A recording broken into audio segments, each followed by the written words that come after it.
Hello guys, in this video I'm going to show you how to insert page number in the Google Docs app.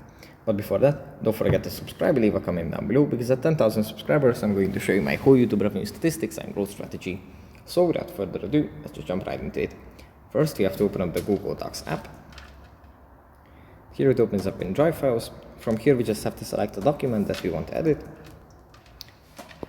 Then after it opens up, we have to tap on the pencil icon in the bottom right corner to edit it. Then if you go into the top row, we can just tap on the plus icon.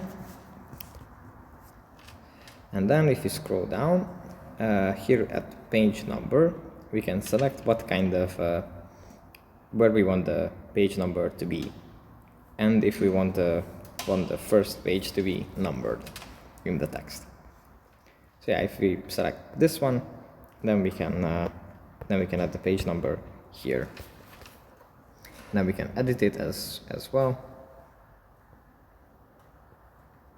Like this, make it italic.